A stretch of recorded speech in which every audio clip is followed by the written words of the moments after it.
All right, we are live. Hello. Hello, everyone. Welcome to episode 11 of the MTVM podcast. I am your host, Diego Coya. Along me are my two other co-hosts of this podcast, and I do apologize for the delay. It's only like 5 minutes, but there was some technical issue I was trying to figure out, so we managed to figure out a way to, so hopefully next week it won't be the same thing. But anyway. Yeah. We are back with another episode. It'll only be a short episode till like 8 p.m. because I have something to do at that time, but we still have some good topics. So with that being said, would you guys like to give your introductions?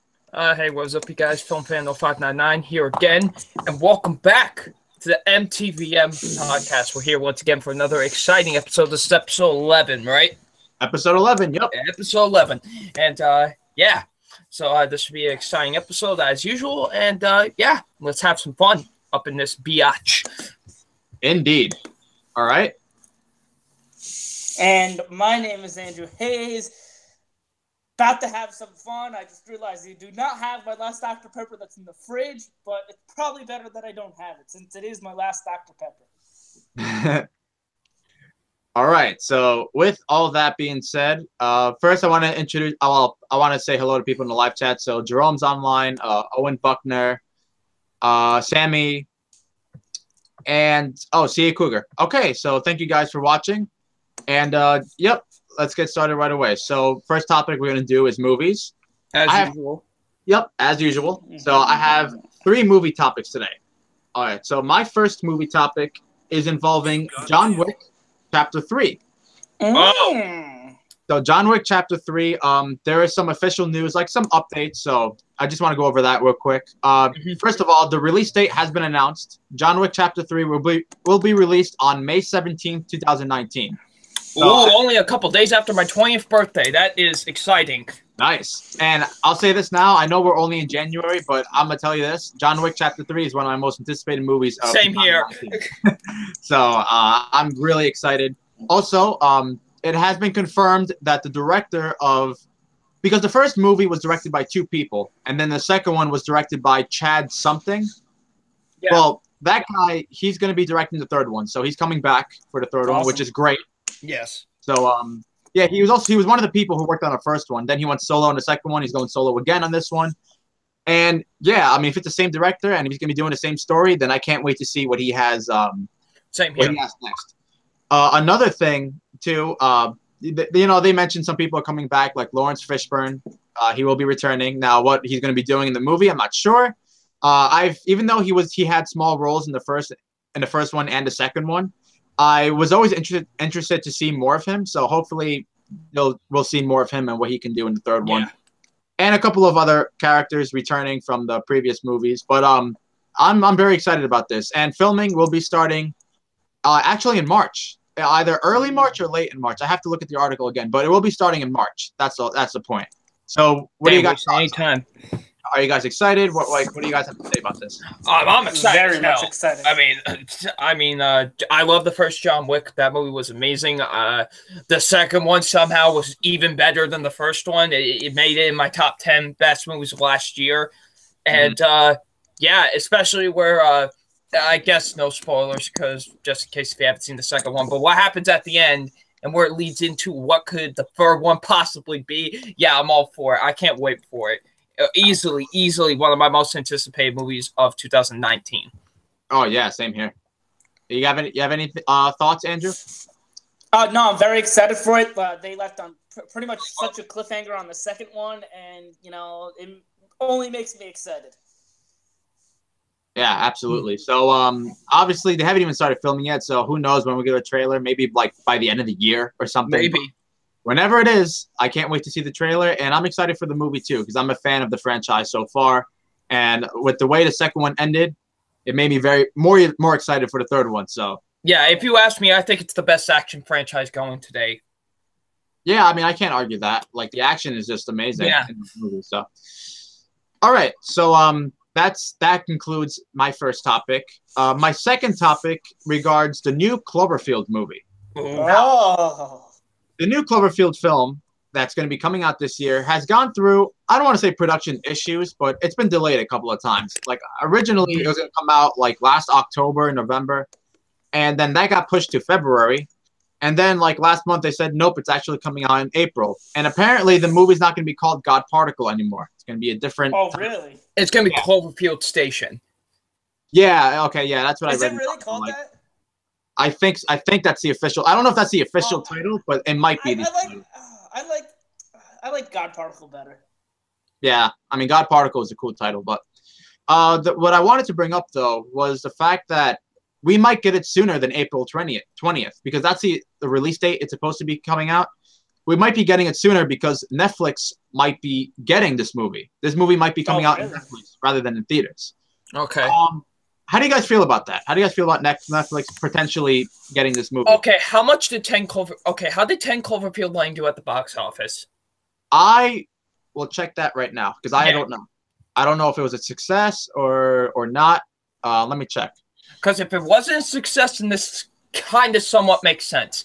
I actually would like the fact that it would come to Netflix. Everything, I think it'd be cool, and it'd be a big thing, honestly. Like the next Cloverfield movie is being premiered on Netflix. That'd be pretty cool for the studio, if you asked me. Okay. Whatever. Yeah, definitely. Okay, so I'm on Box Office Mojo right now. It's weird that they don't have the production budget of the movie, but the movie made $110 million worldwide. Okay, so wait, so let me just check the budget like really quick because that's 110 million worldwide. Oh my. Okay, the budget is 15 million, I think. That's what I see. So if it's 15 million and the movie made 110 million, that's a huge success. Yeah. So but I like I said, that'd be pretty cool for the studio if they get like a movie that's like this big and this highly anticipated on their site and whatever. I think that's a success in my book. Yeah. How do you feel about that, Andrew? No, I mean, I don't care. I mean, I'm just kind of. I mean, I was super excited for this, and then they pushed it back twice, and now they changed the name, and I don't know. But I mean, I wouldn't mind. So the cast is pretty cool, though. I'll just read you a few people who's in it. David Oyelowo's in it. Chris O'Dowd, Daniel Bruhl, Elizabeth Debicki. Looks like a pretty cool cast. Yeah. There's not really a plot to this movie. I mean, there's a space station, and they say from IMDb, after a scientific experiment aboard the space station involving a particle accelerator has unexpected results, the astronauts find themselves isolated. Following their horrible discovery, the space station crew must fight for survival. Oh boy! You know what this is? This is a Flash solo movie. Particle accelerator. There has to be an explosion. It all yes. Well, whichever the case, honestly, like I'm still excited. I mean, if it comes out on Netflix, I don't mind. I mean, Netflix delivers good ass content anyway. Yeah. Yeah. I mean, they're coming out with The Irishman. So exactly. I mean, the next Martin Scorsese movie. Hyped as hell for that. So with Joe Pesci returning to acting, like this is a big deal. And Robert De Niro and Al Pacino. Other people. Yep. All right. But I'm just hoping that it's good. Oh yeah, absolutely. That's the one thing I want is that it's a good movie. I don't care where it gets released. Okay, so Jerome says $15 million budget. Okay, so it is $15 million. Yeah, 100 million plus worldwide. Yeah, it's a huge success. That's a massive success, actually. Yes. I really wonder why they're doing it. Is it because how much has been pushed back and maybe Paramount is like, fuck that. Maybe no one wants to see this movie. But maybe. I want to see this fucking movie. Well, yeah, I know you do, but like I know 10 Cloverfield Lane, while it got like a 90% of Rotten Tomatoes, a lot of mainstream audiences didn't like the movie because they felt like it wasn't the Cloverfield sequel they wanted. Yeah. So it could be. It was very much what I wanted. I mean, the thing is, it's a very different movie than the first one, and people were expecting like the first. I like it better. I think it's a lot better than Cloverfield. Yeah, I know, but like, my point is, a lot of people expected 10 Cloverfield Lane to be like exactly like the first one, and it's a completely different movie. So it could be like they might think the third one might be some other shit. So, which kind of. So yeah, I mean, 10 Cloverfield Lane is an underappreciated movie. So I mean, it's great. So yep, that concludes my second topic, and my last topic for movies. Oh my god, is a movie that's going to be coming out. I know what you're going. And I really can't believe this is real. Like, how is this real? Like, guys, Norman the North 2 is going to be fun. Oh man! Talk about a sequel. No, okay, I don't know one person, and I mean one individual on planet Earth who likes this fucking movie. I don't know anybody who likes this movie. Not even says that, oh, it's okay. No one I know likes this movie. And I don't even think an IMDb, that's like the audience score. That has a very low score on IMDb. And if you have a very low score on IMDb. What's its Rotten Tomatoes score? Oh, I think it's like below 10%. I'll find out right now. Oh, Jesus. Right? Oh, man. 9%. Yeah, 9%. That sounds about right. And that's really generous, too, because it should be 0%. God. But yes, it's officially happening. And it's not a joke. Like, you can go online and find the article, and it is happening. Like, It's not like a prank or like a link that doesn't work. It's happening, guys. Yeah, no, people this is happening. Are like, wait, what the hell? Tony sent this to me, and he's like, boy, you hyped? I'm like, wait, what? How sad is it that Norman the North 2 came out sooner in terms of the original than Incredibles 2 did for the original? I mean, you could also say the same. You could also say the same thing about Minions 2 and Boss Baby 2. That's true. No, Norman the North is even sooner than Minions and Boss Baby. Like, it's literally. I know. I think it's coming out like 2019 or something, because I think they said they're going to be starting filming this year. I think that's what. I'm just saying that, but you could also say the same thing with Minions 2 and Boss Baby 2, that it took less time to get those movies made than, Incredibles 2. Well, it took a lot of movies, less time than fucking Incredibles 2. But anyway, Jerome says more twerking as polar bears. Oh, man, like, the fact that we have a sequel to this, what in God's name are we doing on planet Earth? I wonder if it'll be a theatrical release. Same here. No, I read that it was going to be straight to DVD. Oh, really? Oh, okay. Yeah, I mean, I'll probably still see it just to torture myself, because I like doing that sometimes. Jesus. But if it's the first one, it was honestly straight to DVD quality. So. Yes. Like, how the fuck did that get released in theaters? So, yeah, Owen Buckner says, Norm is bad, but it's no Collision Course, which will probably get a sequel. Yeah, Collision Course and Norman and North are both 0 out of 5s for me. Shady Cooper says, I actually did see Norman and North a few months ago. Fucking kill me. Sorry, Shady Cooper. I've been there. I saw the movie. And Andrew, didn't you do a double feature of Norman and North? And yes, I did. I watched back-to-back Bad Grandpa and Norman the North. You mean Dirty Grandpa? Yeah, I always say the wrong one. Hey, don't insult Bad Grandpa like that. That's an actual good movie. Bad Grandpa was actually funny, but yes, it was. No, yeah, no, I watched 2 years ago. I watched Bad Grandpa or Dirty Grandpa. Motherfucker! God damn it!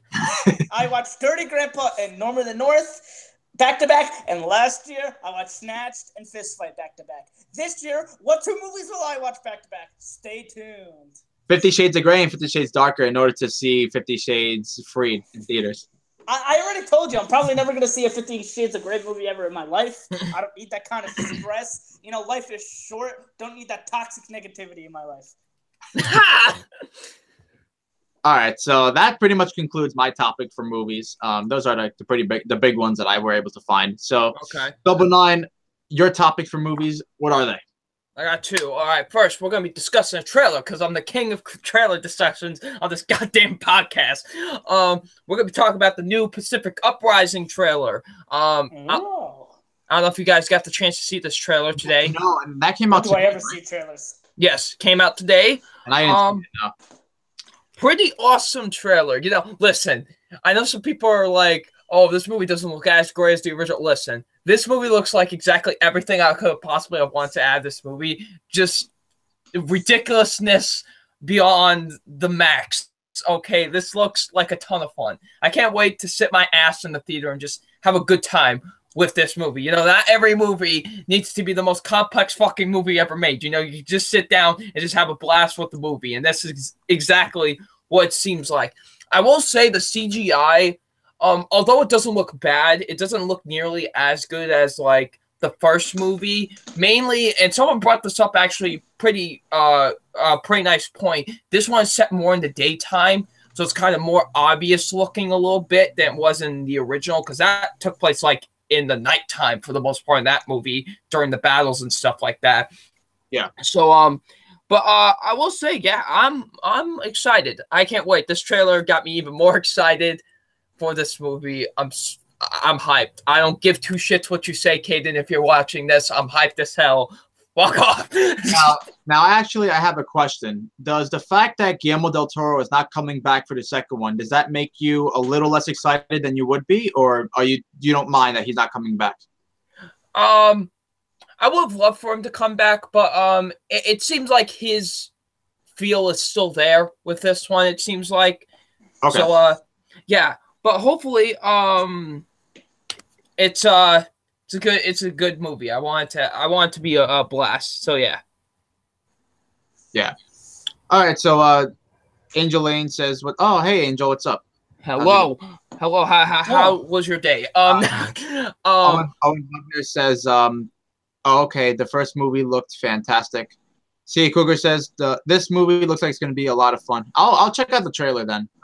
Yeah. I want to see it. All right. Second topic. Hey, Jerome, this involves your favorite human being on the face of the goddamn planet. All right, here we go. You'll see what I'm talking about in a minute. Oh, I know where this is. John Cena is in talks to play Duke Nukem in a Duke Nukem live-action movie. Why? Listen. Why is this somewhat perfect? Why is this actually somewhat perfect in a way?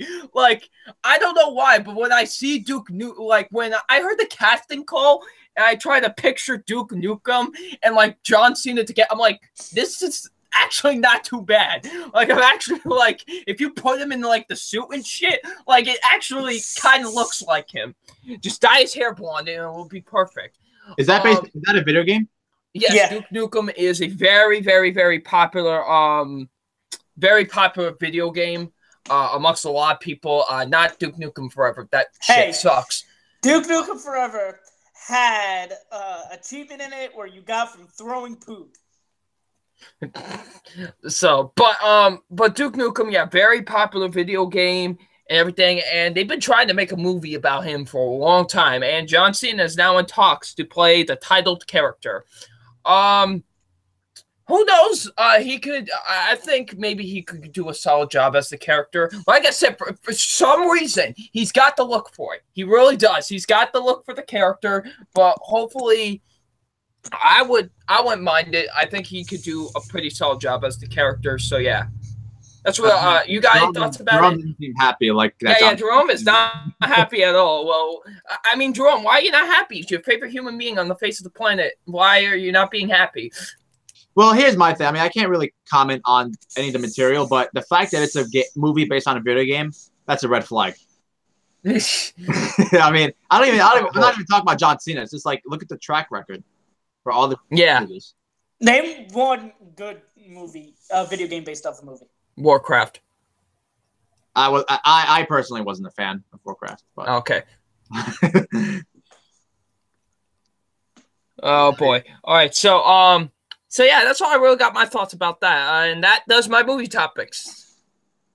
All right, Mr. Hayes. Andrew, what are your movie topics? I got two. The first one's gonna be pretty quick. I just 10 years ago, we sadly lost Heath Ledger, and I just wanted to take the time and sort of give him a tribute. You know, fantastic actor, Academy Award winning with my personal favorite performance of all time, the Joker. And, you know, I'm sure he would have many more Oscars. Maybe not, because Oscars suck. But I'm sure he would have given many more memorable performances if he had lived on. Gone too soon. 10 years later, you goddamn better remember who he was. And for my second one, I wanted to do what I personally would have nominated for the Oscars. Now, I'm not going to go through all the awards, just the major ones. I'm going to explain them a little bit, but not really go too in depth with them, because I don't really feel the need to. I'm not going to do Best Picture because it would legitimately be my 10 favorite movies of the year, with my number 1 being the Best Picture. If you're interested in that, please go over to my channel and check that out. Okay, let's, I'm doing, the acting ones and directing. I didn't have really time to do screenplay. I apologize for that. The first one I got is Best Director, and who I would have personally nominated, I would have nominated, I would have nominated James Mangold, Martin McDonagh, Christopher Nolan, and Jordan Peele, with James Mangold winning. I think, yeah, that's actually a really solid list. Yeah. And I'm gonna say Best Actor for last, because that's the one I personally had the most trouble putting together, and my personal favorite one. All right, Best Actress. You got Sally Hawkins. You have Frances McDormand, Saoirse Ronan, Margaret Robbie, and Emma Stone. And I would have Frances McDormand winning. Okay. Wait, actually, I'm sorry. Just one question. Battle of the Sexes didn't get a single nomination, right? No. I love that movie. And I think that Emma Stone should have got the nomination. So, it's a shame. But what am I going to do? Okie dokie. I'll say Best Supporting Actor too, because that's also a one that I really like. All right, so Best Supporting Actress. I have here McKenna Grace from Gifted. I got Daphne Keane from Logan, Allison Janney, Laurie Metcalf, and Octavia Spencer for Shape of Water, with Daphne Keane winning. What are your thoughts on that list?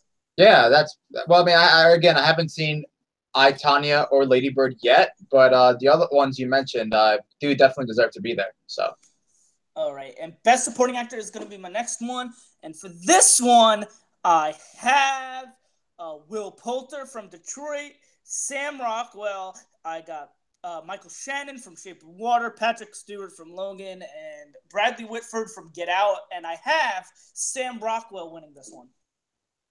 Nice. Yeah, I mean, honestly, he was my overall pick for Best Supporting Actor. Same here. So yeah, no, definitely, there are definitely some big changes. It's funny because only one of the actual nominees is what I would actually nominated. So, and this one, it's funny because I legit thought there was one of these legitimately had a shot at getting nominated, and it turns out none of these people got nominated. But here we go. Who I would have personally nominated for Best Actor, and this one was, like I said, the toughest one I had out of all of them, because there's so many other ones that deserve to be nominated as well, but these I felt were the 5 best. But who I have nominated, I got James Franco from The Disaster Artist, Ryan Gosling for Blade Runner 2049, Hugh Jackman for Logan. I have Robert Pattinson from Good Time, and Andy Serkis for War for the Planet of the Apes. And I would have Hugh Jackman winning. Nice. That's what do you guys think of that one? That's a fucking amazing Best Actor list. I mean, and I tell you, I had so much trouble leaving off Daniel Kaluuya, Steve Carell. I even considered at one point putting Chris Evans from Gifted on there. I thought he did a real good job. I also who else did I have? James Mooney from Brigsby Bear. Also had a hard time. Another good one is Jeremy Renner for Wind River. Yes, him. I'm just saying, I legitimately, there's so many that I wanted to put on here that I just obviously couldn't. No, but those 5 in particular are really, even Good Time. Like Robert Pattinson in that movie, he was incredible. Yeah, he got snubbed big time. Robert Pattinson. Yeah. And Good Time got. Oh. You can continue. I just said Good Time got snubbed just in general. Like, Yeah, and this is coming from someone who isn't an A24 fan. Like, that was a damn good film. yeah. Yeah. Like I legitimately believe if Good Time came out in November or December, Robert Pattinson probably would have gotten the nom. Yeah, which is honestly really stupid because like same thing with Will Portal from Detroit. If that came out like in like November or December, he would have gotten the nomination. Yeah. And it's a shame because both of them 100% deserved it, and what are we gonna do? Anyway, those are my. I guess bitch and complain according to a lot of people. Yeah. God. But that is my what I would have personally nominated. Wait, I'm sorry. Did you do Best Director yet? Yeah, Best Director was the first one. Oh, okay. I had Mangold, Nolan, Del Toro, McDonough, Peele. Oh, right. Okay. And that's it for me. Is that all your movie topics? Yes, that's all my movie topics. Okay. Yeah. All right. So I don't have any TV topics today. What do you guys have for TV? Okay. I've got a couple. Bitches. All right now. So I have 3. There's a Mighty Ducks show being in development right now. If you guys don't know what the Mighty Ducks are, a very popular movie from the 90s. Emilio Estevez, Disney, all that good shit. About hockey. Really good movie. I like it a lot. And I haven't seen the sequels. But, apparently there's a TV show in the works. And, I think it could work. Honestly, I don't know if it's going to be on Disney Channel or someone else. I figure it would be on Disney Channel. But, who knows if they might make it work. I would like to see what they could do with this show and whatever. Yeah. So, I don't know if you guys got any thoughts about that. I've seen the movie a long time ago. I remember liking it. Yeah. So I'm not like a diehard fan or like a humongous fan of the movie per se, but if a TV show is being developed and if it's good, then you know what? I'm all for it. Same here. What about you, Mr. Hayes? I really don't remember the Mighty Ducks. I do know I have seen them. I just don't remember them. So maybe it's time to revisit them and see what I think and see how. For me, it's definitely time to revisit them because I saw it so long ago. I barely remember it, but I remember liking it. Yeah, when I saw it. So I'm sure they're good movies.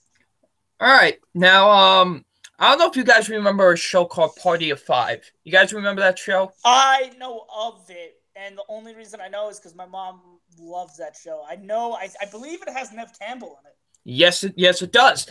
And apparently there is a reboot being ordered by Freeform for reboot of the show. I was never a ginormous fan of the show, not because I didn't like it, just I never really watched it all that much. But interestingly enough, I got to talk to one of the stars of the show at Comic-Con a few years back, so that was pretty cool. And he was a real nice dude. He told me all about the memories from the show and stuff like that. So it was pretty cool. And I have seen like a couple of episodes. I did check out a couple of episodes after I talked to him about it. And I did like what I saw. So it should be interesting to see what they'll do with the reboot of it for new generation, stuff like that. I know, of course, you could just go and watch the reruns if you want to watch it. But, maybe a reboot could be good. Who knows, honestly. So... yeah, any thoughts from you guys? I can't really say anything because I never even heard of that show. So yeah, yeah. I mean, is the show good? Yeah, it was pretty good from the episodes I saw it from. Okay. Yeah. So yeah. Hopefully, that Hayes, Mr. Hayes. I haven't watched it, and. I'll have to ask my mom and get back to you on how would feel. Yeah. All right, last TV topic I have is Bad Boys. Bad Boys, what you're gonna do on Bad Boys? I'm sure if you all are aware of the Bad Boys movie starring Will Smith and Martin Lawrence. Directed by the genius Michael Bay. Yes. The first one's actually his directorial debut. Oh yeah, that's right. Oh, nice. And I really enjoyed the first one. Like I thought it was really funny. Like I don't know. I enjoy. You know what? I have a bit of a. I have a. You know. The second one. I mean. You know. It's not good per se, but honestly, like if it's on TV, I'll watch it. Like yeah, it's like one of those movies, you know. Like, yeah, it's not that good, but you know, you don't mind sitting through it again. Like, yeah. But yeah, the Bad original is really solid. I enjoy that movie a lot, actually. And you know, and apparently there's a TV spinoff going to be ordered by NBC. And I don't know what I don't know what is with this trend of having movies like movies turned into TV shows, but hey, yeah, I don't know why. but you know, who knows? Maybe the spinoff could be good and whatever. But it's NBC, and NBC has a tendency to cancel a lot of shows that are doing well. I mean, look at Hannibal, for example. Like, that show was doing amazing, and they just canceled that out of nowhere. I want to see that show, honestly. I hear like amazing things about Hannibal. Or Constantine. Like, that show was doing really solid, like in terms of reviews wise, and they just canceled that too. Which you guys see that show, Diego, is pretty cool. Wait, which one again? I'm sorry. Constantine. Isn't there a movie with Keanu Reeves? Yes. Okay. It's only 13 episodes. You can probably get through quickly. Yeah, but hopefully maybe the show could be good. Like I said, hopefully NBC doesn't axe it too soon if it is actually any good. So yeah. Thoughts, gentlemen? Well, I don't really care, to be honest. Yeah, I mean, same here. Like, I know Training Day, that has a TV show too. I never seen it, but from the commercials, it didn't look very good. And you're right. Like, I don't know what's this whole new trend of just having TV shows based off like really popular action or really good action or really good crime films. Like, I know even Taken has its own show. And like, yeah, I don't even know how that's doing right now, honestly. I don't think it's doing very good. If I'm being honest. Okay, so hold on. I'm just reading in the live chat. Brian C says Lethal Weapon. Oh, I think that's a TV show too. Yeah, that is a TV show as well. Yeah, Lethal Weapon is really good. You know, I've actually never seen a single Lethal Weapon movie. What the fuck? You need to get on that shit. Yeah, I've never seen any of them. You got especially the first one. Oh, Jerome says Bad Boys 2 is awful. I mean, for me, it's not good, but like I said, I guess it's kind of same here. Honestly, like it's not good, but yeah.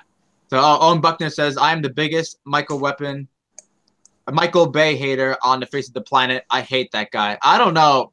Brett calls him fuckface, so I don't know. Brett calls him fuckface. Literally, that's his name. Like Michael. I know. Fuckface. All right, so that's all your TV topics, Double Nine. You betcha. All right. You betcha saying.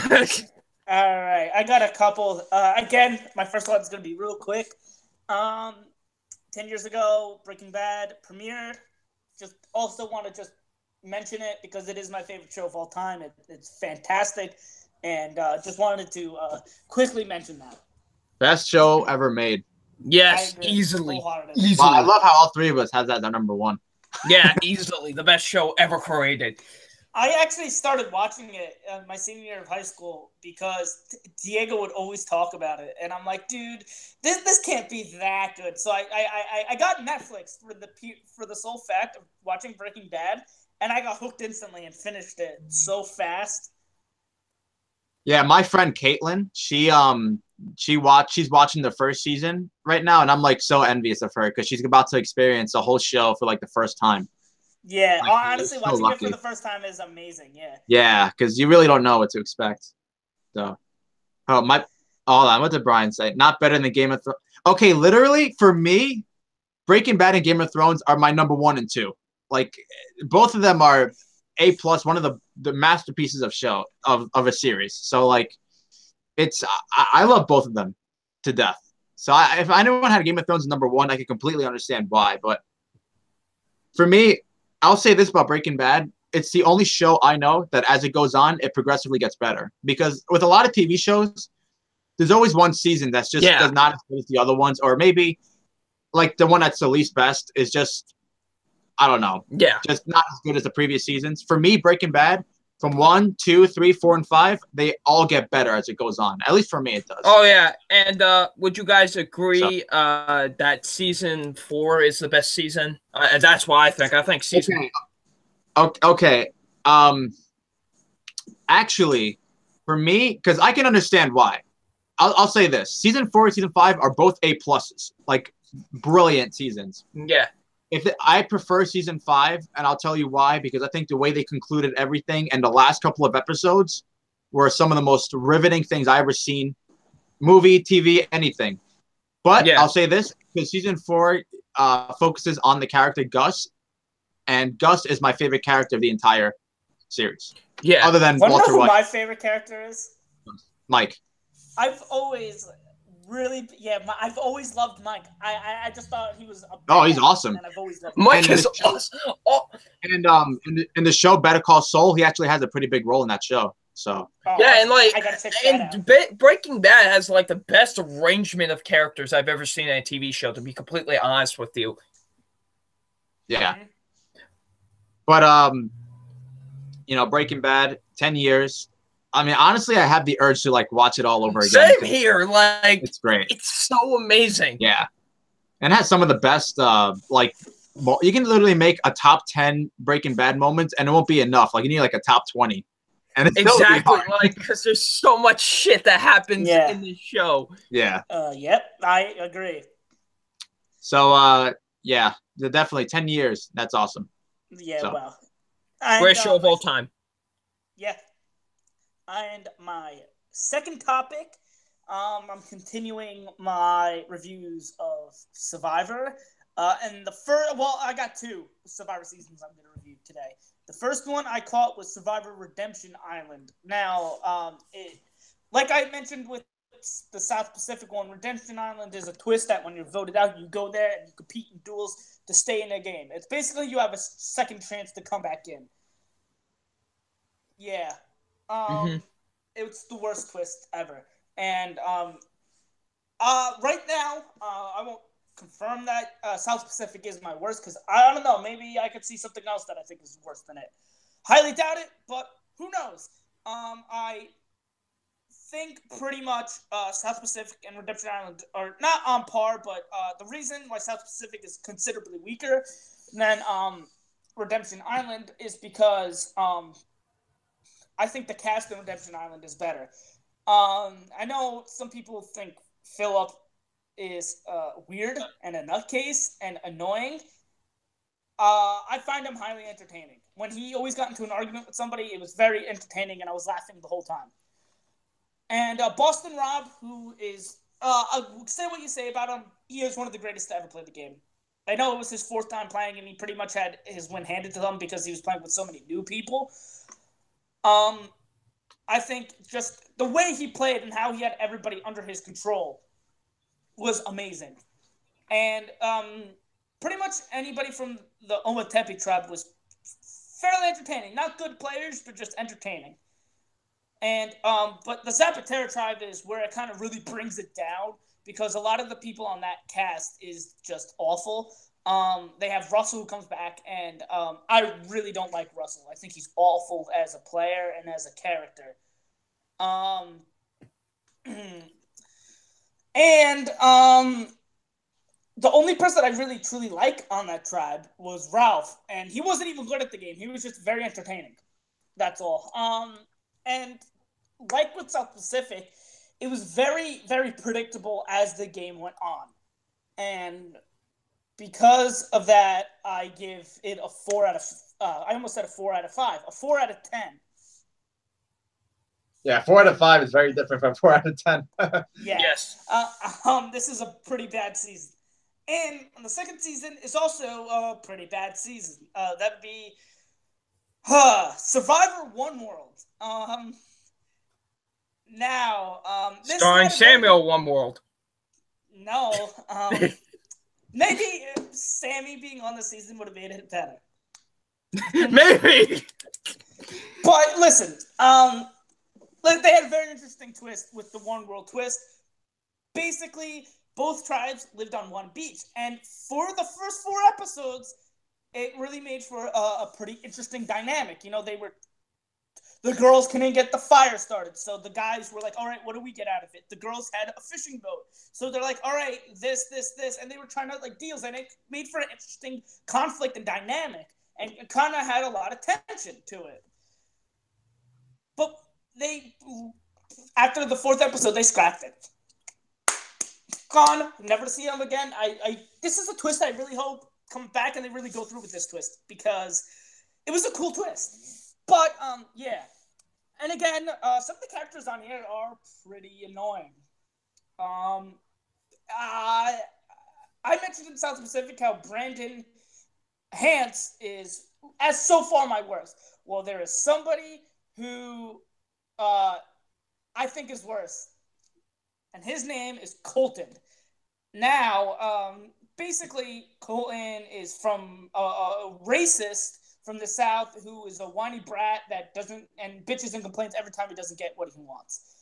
And he was annoying and infuriating, and I couldn't stand him. Thank God he didn't last as long as he did, because god damn, he pissed me the fuck off. And he was easily, right now, my least favorite player ever. Right now, I would agree with you, Sammy. The worst to ever play. It's interesting because normally, with South Pacific, I said Sophie was a pretty bad winner because, and not because of the season, but because she was a bad winner, she kind of brought down the season.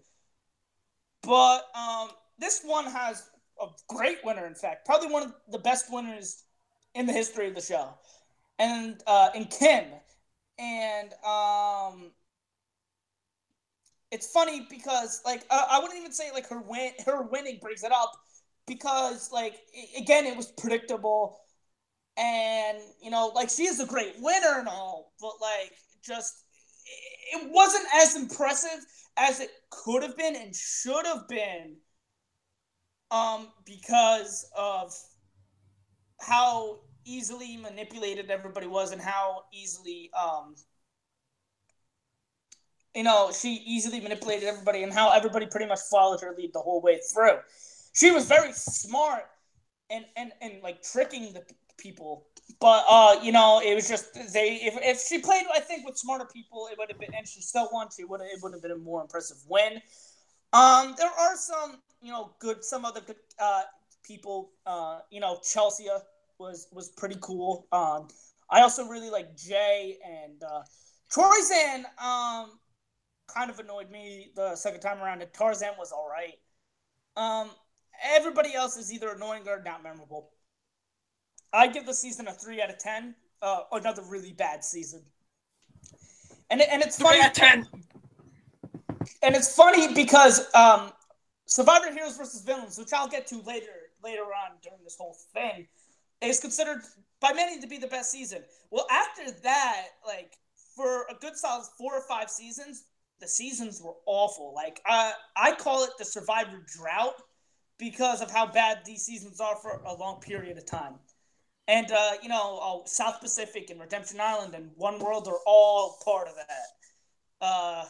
So, yeah. Those are my 2 Survivor seasons. The last topic of today for me, for TV, is I finally finished BoJack Horseman Season 4. I watched Yes! Congratulations! Give him the award for... And I could say this is probably the best season. Because I heard season 4, right? Yeah. I heard from people, from reviews, that season 4 was the best season. That's what I heard. I'll tell you why I think it's the best season. Because it really, BoJack's character, as I mentioned, I really like seeing his character evolve and his arc. His arc gets so deep, and his character evolves so much, and I don't want to spoil it for anybody who wants to watch the show, because I know Diego wants to watch it, because it was honestly, truly mesmerizing and amazing watching it for the first time. And there's this one specific episode that really just it's really like deep in meaning and whatnot. And I'm not going to go much into it because I'm pretty much repeating what I've been saying for the past couple podcasts about BoJack Horseman. Just know that it's a great show with great characters and great writing, and has as many funny moments as it does dramatic moments, which are a lot. I give this and the series as a whole a 9 out of 10. Wow. I can't wait for season 5 next or this year actually, but I can't wait for it. Yeah, after I'm done with Shameless, the next show I'm watching is actually going to be BoJack Horseman. So. And stay tuned for next week because I do have a show that I plan on seeing. What show is it? Keep it a secret. I was gonna keep it a secret, but fuck it. No. I mean, if you want to keep it a secret, it's fine. It's fine. Okay, I'll keep it a secret. Okay. Woohoo! All right, and is that all your TV topics? Yes, it is. Okay, now next topic is video games, but I have a question for you guys because I have not seen the trailer for the new God of War, and Jerome was hoping to discuss that. But have you guys seen it? I have not. Holy shit! I can't wait for this. I'm guessing you saw it, Double Nine? Yeah, I can't wait for this. So why don't you I'll briefly talk about it real quick. Yeah, this looks awesome. I'm a massive fan of the God of War games. The first 3 are fantastic. It's probably one of my favorite video game franchises of all time. And yeah, I can't wait for this. It's coming out April 20th. Yeah, 4/20, boys, let's go. And that's Hitler's birthday. But what? I said that's Hitler's birthday. Yeah, April 20th is also Hitler's birthday. And it's also, I believe, the anniversary of the Columbine shooting as well. What the fuck? Yeah. Yeah. No, I think it's true. What the man, this is a bad and a good day at the same time. Holy shit.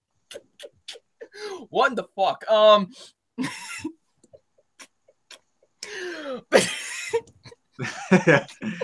I'm a terrible human being. I'm laughing at this. I'm terrible. But yeah, I'm excited for this. I can't wait for it. I'm gonna try to play it day one because man, does it look awesome. Just the spectacle of it is quite amazing. I can't wait to play it. Hayes. I haven't seen it, so I have no comment. Yeah, actually, I do want to watch the trailer. I know it came out today, and literally, I had a tight-ass schedule today, so it's I didn't even have time to watch the Pacific Rim or the God of War trailer, but I will watch. Thank you, Owen Buckner. How could I forget my one-two love's birthday, Daisy Ridley? Oh, have you seen what her sister looks like? Yeah, have you seen that? Hold on, I'm gonna get to the bottom. No, Andrew, I'll send you the picture on Twitter because you have to see this picture. It's crazy. Will I love her more than Daisy Ridley? Because that. Hold on, I'll send it to you. Right now? Sure. But if you have a video game topic, I had some, but like I said, I'll cover it next week because of time. Okay. All right. Fair enough. So that's all the video game topics then, right? Yep, sir. All right. So now we're on to music. Does anyone have any music topics today? Nope. Other than top 10 breaking. I got the breaking Benjamin songs. I almost said breaking. Okay. Then you know what, Andrew? Since we have an hour, you can go over your video game topic. Oh, okay. Well, I do have a top 5 list, but I didn't have a chance to do it today. But I do have one sort of news, and that is TT, the people who make the Lego games, announced their next 2, and they are Lego Incredibles 2 and Lego DC Villains. Oh boy. I'm a big fan of the Lego franchise, I guess you could say. A lot of their stuff is awesome, and there's a lot of stuff that I think they should make, and I'm extremely excited to see where they do with Incredibles 2, and especially DC Villains, because I think, while it is cool to see, like Star Wars, see the ones, the play through the stuff in the movies, DC Villains is probably going to have its own, own story, and that's what I'm really excited for because I think the ones with their own story, like the Marvel and DC ones, are pretty amazing too. So I'm pretty excited for that. Awesome. Yeah. And that's the last one. I was supposed to do a top five Lego games I want, but I did not have time today to do it. So I'm gonna do it next week. Okay. And that's it for video games? Yes. Those were the only two, but like I said, I can't do the one right now. Okay. All right, so then I guess that leads us to the top 10 Breaking Benjamin list. Yes, hello. So Double Nine. Beautiful. Hi everyone. How you doing today on this lovely but what hold on, what's going on? Andrew's in love. Did you see the picture, Andrew? I sent it to you on Twitter. Oh my god, man. They're like the same person. It's like identical. And I believe she's a model as well. Her sister. Oh yeah, her sister, yeah. Mm-hmm. All right. So now, ladies and gentlemen, boys and girls, children of all ages, yes, we are back with my other choice for our top 10 songs. I chose 2000, a very popular band from the 2000s, still going strong today, and that is Breaking Benjamin. Breaking Benjamin, you may have known from albums like Phobia or We Are Not Alone, or you may have heard them on the soundtracks for a lot of the wrestling games like SmackDown vs. Raw, Day of Reckoning 2. You may have you may have heard them on the soundtrack. You may have heard them on the soundtrack for those games. Yeah, they've been around for a while. They've had some popular hits that we might talk about here on this list. And I guess without wasting any more time, let's get into our list. And starting off with my number 10, and my number 10 is Never Again. Never Again is off of their latest album as of right now, Dark Before Dawn. I really love this tune a lot. Kind of starts off, it's not really soft, but it's kind of, Benjamin Berkeley's vocals, that's the lead singer's name. Kind of his vocals sound a little bit more soft in this one at first, and then like the instrumentation kind of rocks out whenever it gets to chorus and stuff like that. I really like the lyrics a lot to this song. They're really great. Especially when he says time will not take the life from me. He does that, the very famous Benjamin Burley scream that he usually does, and it's great. It's really awesome tune. It's one of my favorites off of Dark Before Dawn. Great song. So yeah, that's why it comes as my number 10. All right, Andrew, what's your number 10? My number 10, jeez, excuse me, is Wish I May. Oh yeah. Yeah. No, I really like the beginning of it, like how it starts, and the guitar in it is really good. The main reason I like it a lot is because of its guitar, and the vocals and whatnot are good, but the main reason I like it is because of the guitar and the riffs in it, and it is my number 10. All right, my number 10 is Breathe. Oh, yeah, Breathe. It's an awesome rock song. First time I heard it was recently, and yeah, it's a really good song, very catchy from beginning to end. I actually really liked it. And I just want to start off by saying that I didn't really listen to much of them until Double Nine brought it up. And I got to say, I love this band. Oh, my God. They're great. They're amazing. Yeah. They're awesome. Like, they're so good that I would go to a concert and see them. That's how great they are. Exactly. Awesome. Same here. Yeah. And actually, all these 10 songs I love. So, I mean. Same here. Number 10 is Breathe. It's an awesome rock song. It's really good too. What's the name of the singer again? Benjamin Burley. Yeah, his vocal work. He got some great ass vocals too. And yeah. This song shows it. And I'll be talking about that a little more later on because not all their songs are like heavy rock songs. Now, I don't know if this song's like very heavy, but it is a rock song and it's a really good one at that. So yeah. Breathe or Breath. Wait, is it Breathe or Breath? I think it's Breath or Breathe. I'm not so sure, but I know which song you're talking about. It's written down as Breath, I think. So I'll just say that. My number 10 is Breath. All right. My number 9 is Breakdown. Breakdown. Ooh, that's a nice one. Breakdown is off of my favorite album from them, We Are Not Alone, and this song just kicks ass. Like I just love it so much, and the guitar work sounds fantastic on the tune. It's such a blast to listen to. I love it so much, especially when we get to that chorus. The chorus just hits so hard. It's amazing. Of course, like a lot of these songs that we'll have on this list, it has the famous scream that he always does in a lot of the songs, and it's great. I love it a lot. Definitely one of my favorites off of that album. So my number 9 is Breakdown.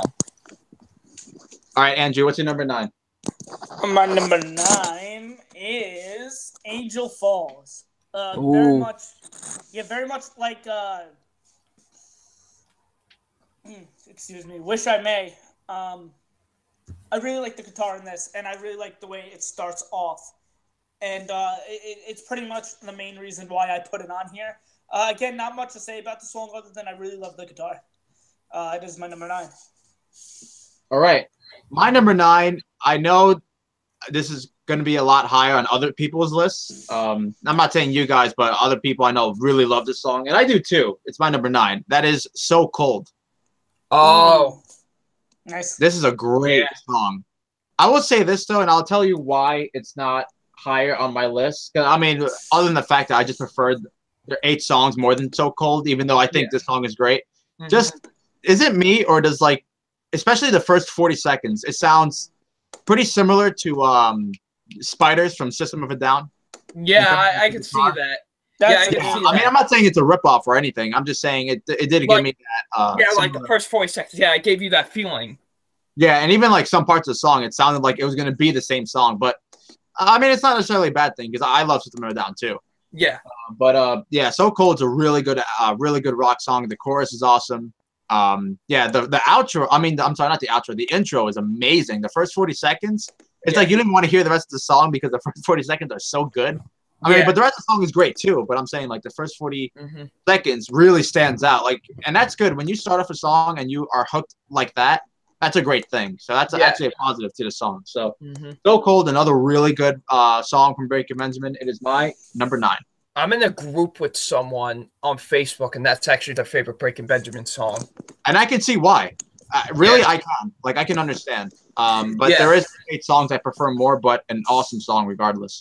My number 8 is The Diary of Jane. I know this is a lot. I know this is a lot higher on a lot of other people's lists, but there's just kind of like with you, there's just 7 other songs that I prefer more.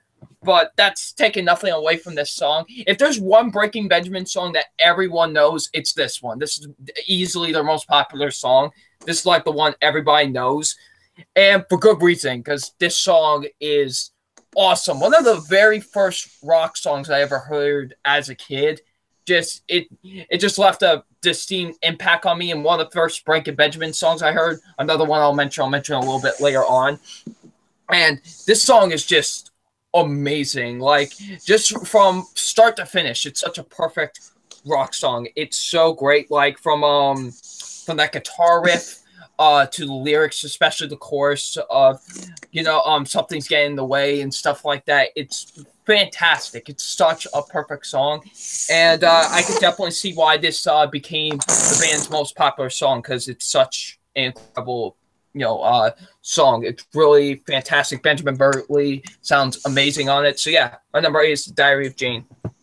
Jerome says, if this was about Gary, the diarrhea of Garrison. Yeah. But you know what's funny? I knew that song before, but I had no idea it was Breaking Benjamin. Oh, okay. Else. Yeah. But okay, Andrew, what's your number 8? My number 8 is one Diego previously mentioned, and that is Breath.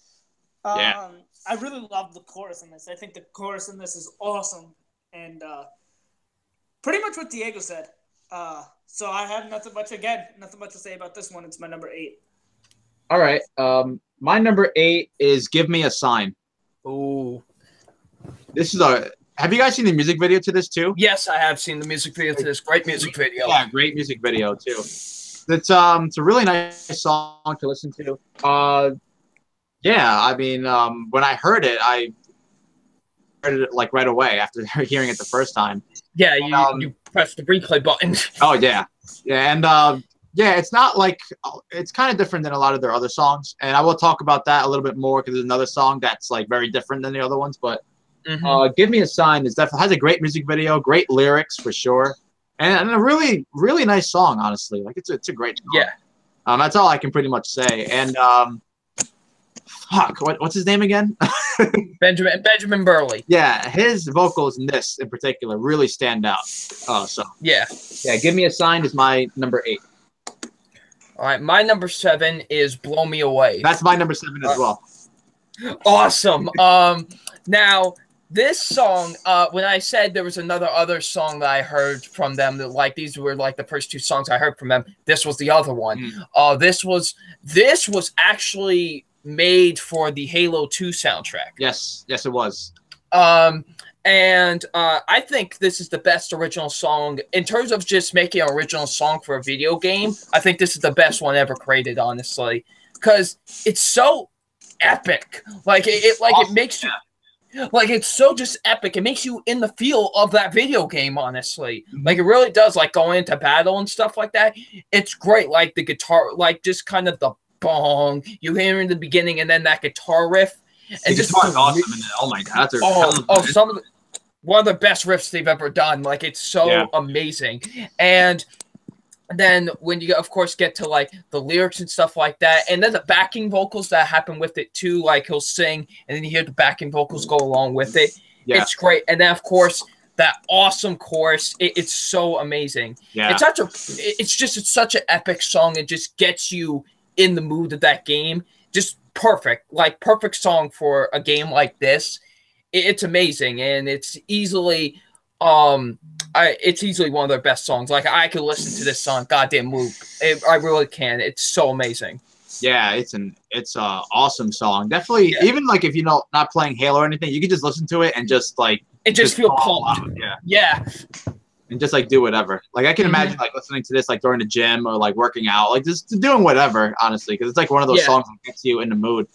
And yeah, I heard it too. Like I heard it when I was very young, because when the video like Halo 2. Well, the first songs I heard from them, I'll talk about them later. But this is like the third song I heard from them, and I'm like, wow, this is actually pretty awesome. Yeah, really good song for sure. So that's pretty much what I gotta say. "Blow Me Away" is my number 7. You have anything else you want to add, Double Nine? Nope, that's all I got to say. "Blow Me Away" is my number 7 as well. Okay, Andrew, what's your number 7? My number 7 is "What Lies Beneath." This is an awesome ass song. I love it, especially the chorus and his singing in this is phenomenal, and I absolutely love the lyrics. If you haven't heard this, I highly recommend checking it out. I'm sure you guys heard it. Yeah. But for those who haven't heard it, please go check it out. It's an awesome song. Initially it was higher up on my list, but then I listened to 6 other songs that I prefer. So it is now my number 7. All right, so now you're number 6, Double Nine. My number 6 is "You." "You" is off of Phobia, and this is my favorite song off that album. It's probably this and another song are probably like the best ballads they've ever made. Like, I just love how this is kind of a little bit more soft in the beginning. Kind of starts off a little bit simple, and then once you hear like that guitar just screeching in, and it's amazing. Like, it's so powerful and emotional, honestly. I really love it a lot. Like, it's got really, like, once he starts singing the chorus, like, you could feel the power and the emotion in it. It's really fantastic. I really love this song a lot. And it's easily my favorite off of Phobia, and it's one of my favorites from Breaking Benjamin in general. So, yeah, my number 6 is "You." Damn, I've actually never heard of that song. Definitely check it out. All right, Andrew, what's your number 6? My number 6 is "Follow." Oh. Again, another song that it's just so good, and it feels like different than the other ones. Like I forgot to mention this, but like "What Lies Beneath," I feel like these two are just nice, slow and slower songs, and I really like that about those songs. Just the feel that they have, and again, I really like the chorus to this. The chorus to this is amazing. You know, I follow you, you follow me. It's really nice. It's my number 6. My number 6 is a song that's very different from all the other Breaking Benjamin songs on my list. It's a very beautiful song, honestly, and that is "Ashes of Eden." Ooh, Wow, nice. Yeah, this is a nice. beautiful song, honestly. Like, it gets me emotional when I hear it. Honestly, it's a very, very nice song. The lyrics are amazing, and like I said, it's very different. And this is the one where the song in particular, where I feel like the vocals of the main singer really stand out in this because he really gets to shine. I mean, I'm not saying he didn't get to shine in the other ones because he has an awesome voice regardless. But in this song in particular, when he does this kind of music, this slower music, it's like emotional. I mean, I think it's just amazing. I know I've seen in the comment section some people dismiss it because they're like, "Oh, this is like the kind of like when he's not doing what he's usually doing, it's stupid." I'm like, I actually like that he's doing this because not only is it different, but it really works. So it's like, a really nice song too. Like, definitely a nice song to listen to. That's all I got to say. So, "Ashes of Eden" is my number 6. All right, my number 5. My number 5 is "Skin." That's my number 5. Oh yeah, damn, nice.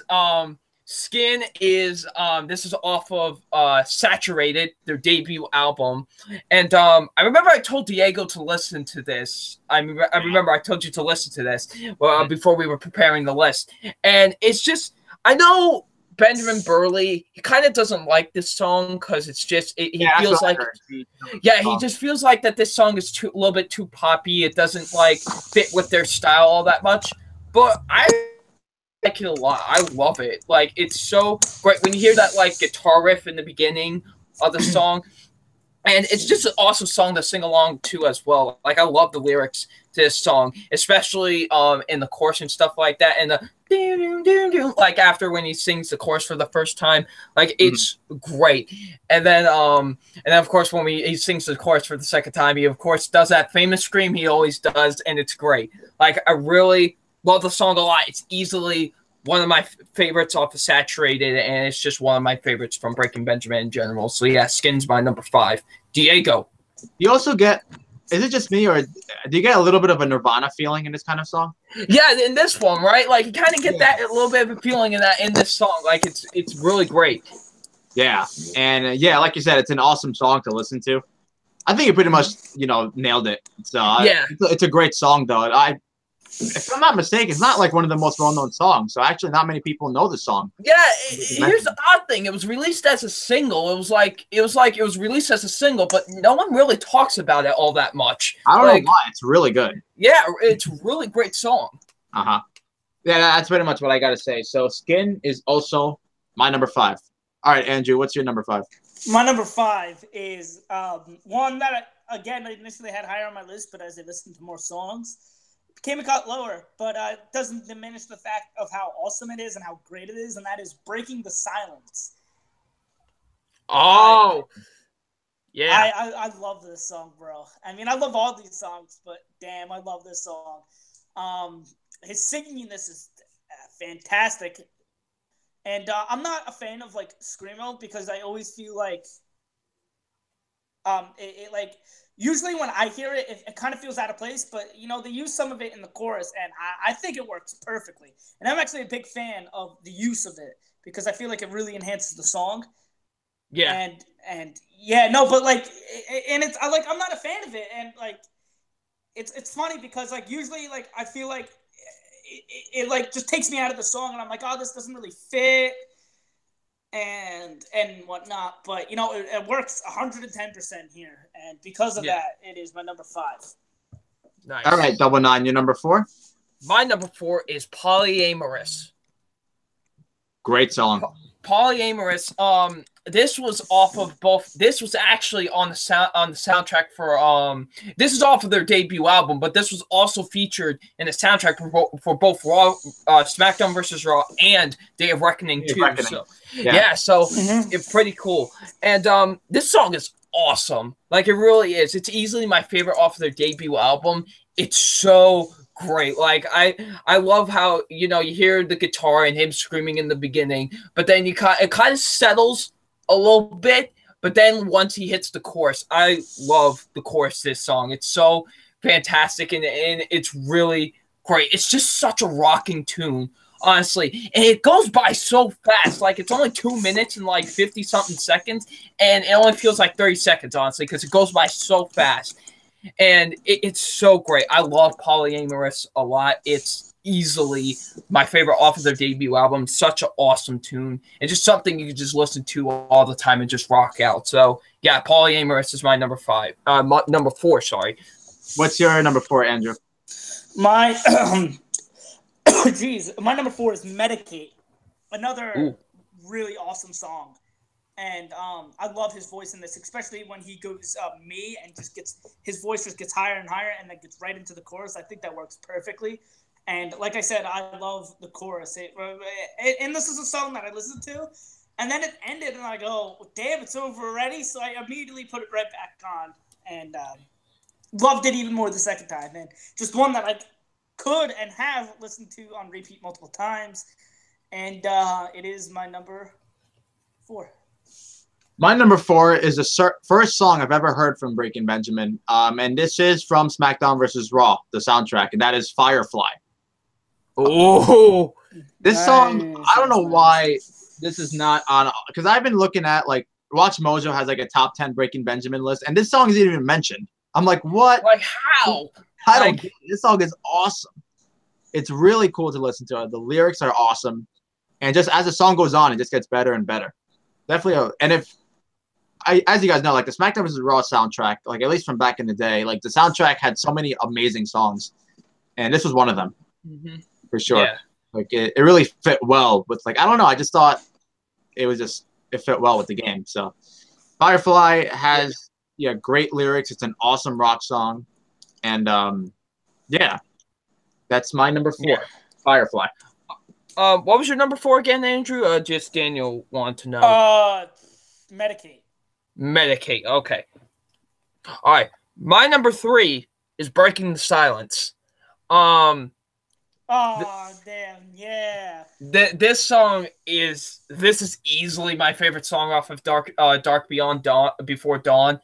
Like, because I never really listened to the full album at first. Like, I just listened to Angel Falls, and that's it. That's all I really listened to off of the album at first.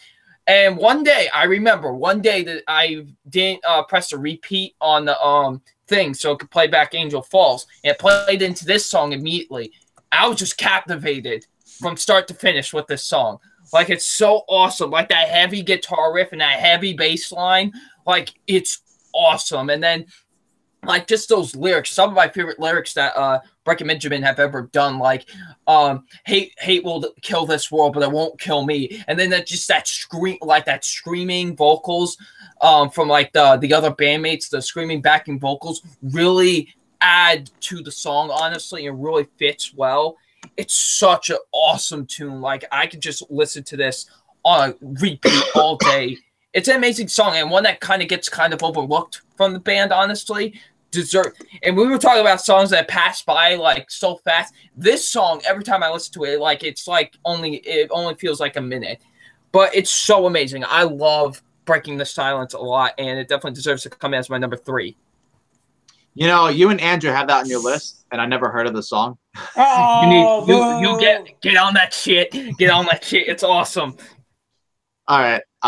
What is your number 3, Andrew? My number 3 is I Will Not Bow.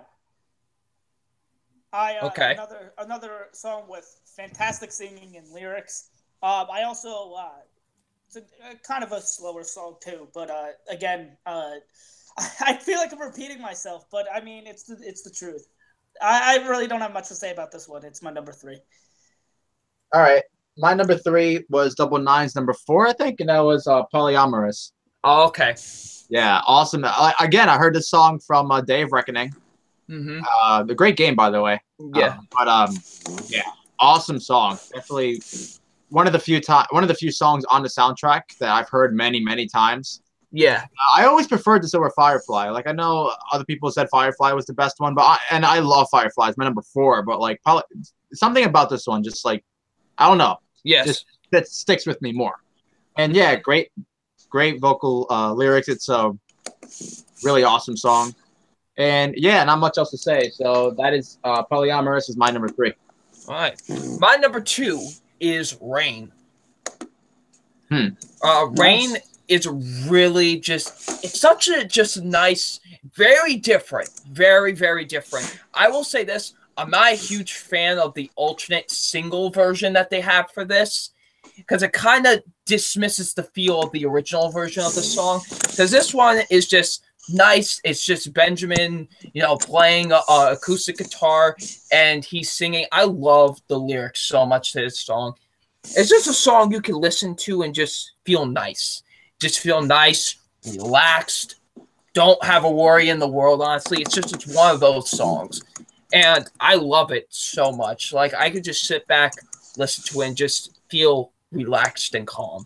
And it's amazing. Like, Benjamin Burley's vocals sound amazing on the song. I love the chorus. The chorus is amazing. And just all the other lyrics are great, too. And it's just such a beautiful song to listen to, man. Like, it really is. So, yeah, my number 2 is Rain.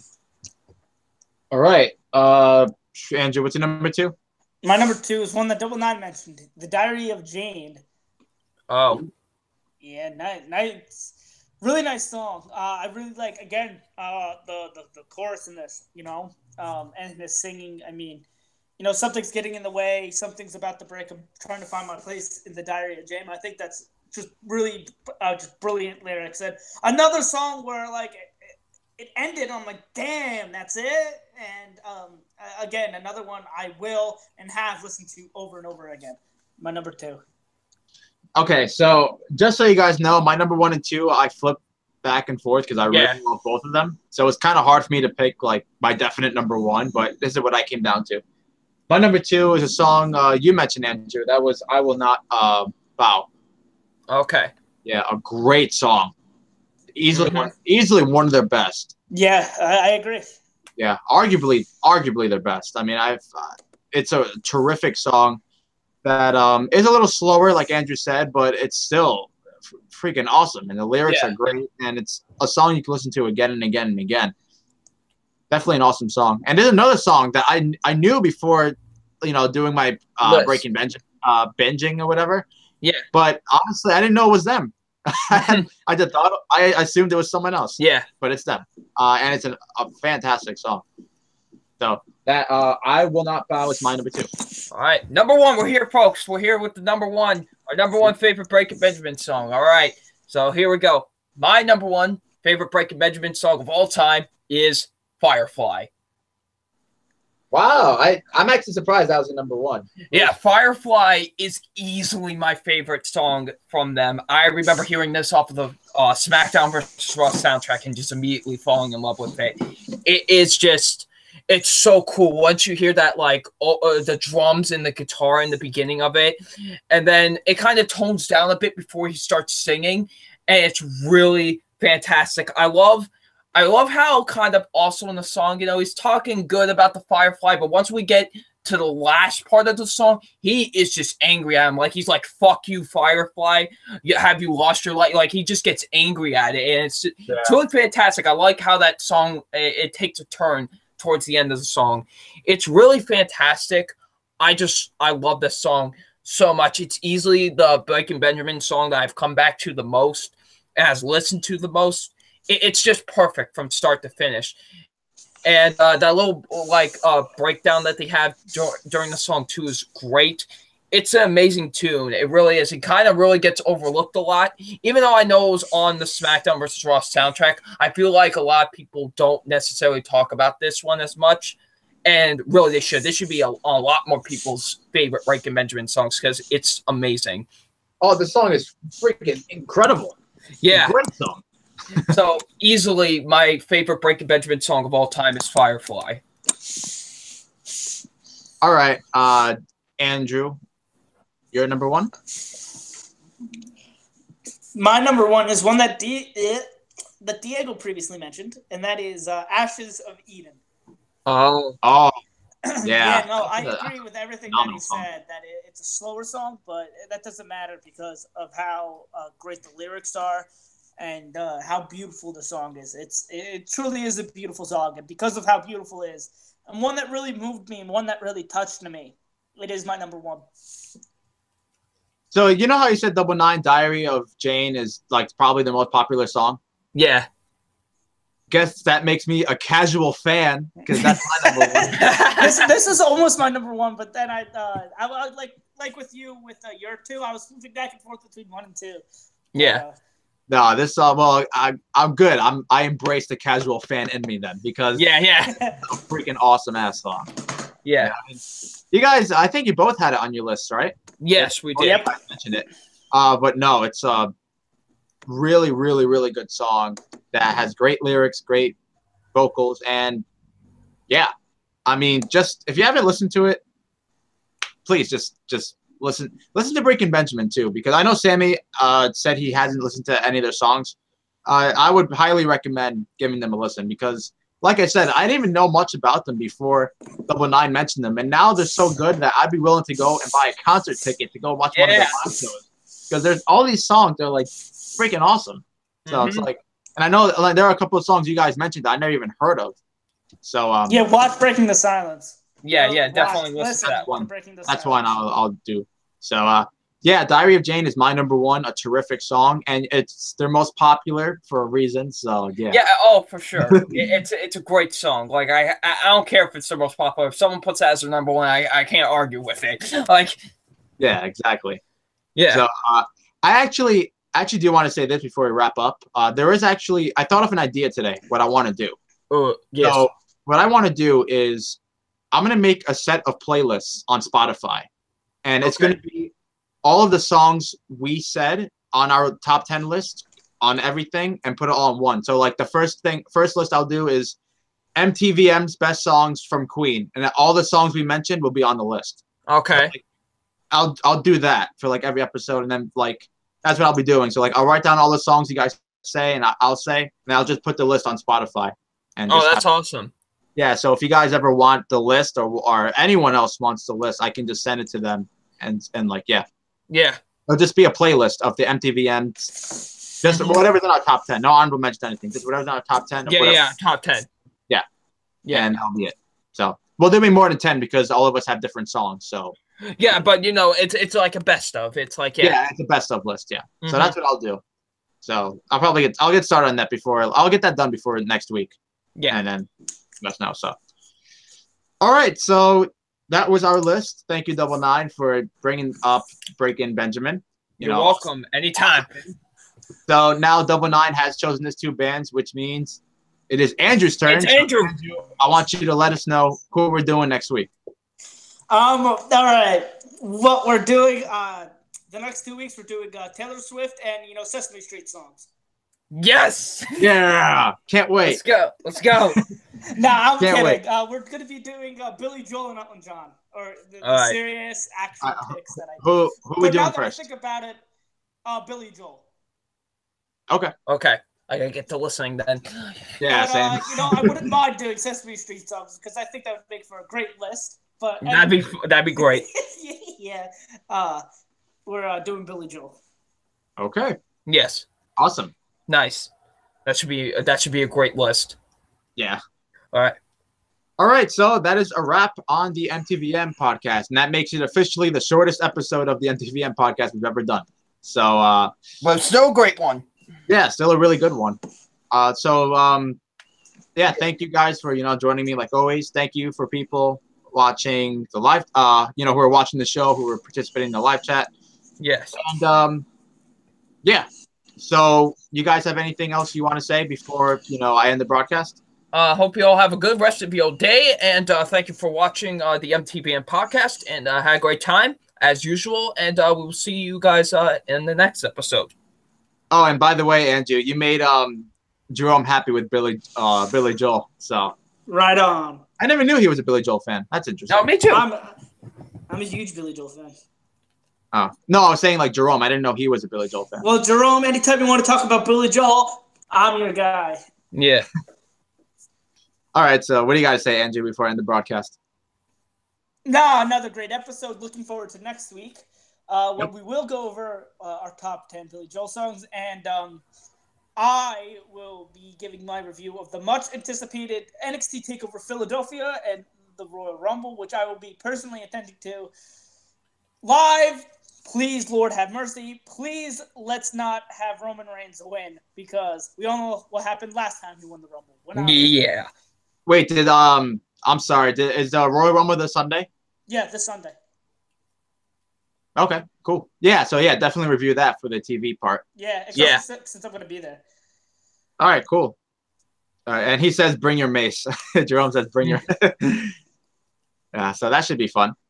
And, I remember going to WWE live shows. That was actually when I used to be a big fan. I went to the live shows. It was fun. A lot of definitely experience. And Yeah. Jerome, just for you, I will record every single person coming out just so you can hear, because I know you're going to love this, how badly Roman Reigns gets booed.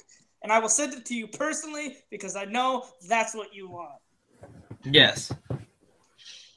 All right. So with that being said, that wraps up the podcast. Again, thank you guys. Thank you guys for watching. Thank you guys for joining me. I will see you guys next Wednesday. I think I'll be back at 7 o'clock. Like I said, I had something to do at 8 o'clock, so I had to start earlier. But next week should be back on schedule. So next week we'll be doing top 10 Billy Joel songs and whatever comes up. Whatever may come. Whatever comes up within the week, we'll just talk about it and all that good stuff. So yeah. Until next time, guys, I'm Diego Coya. Stay classy. See you guys next week. Have a good week. Have a good night. All that good stuff. See you later. Goodbye.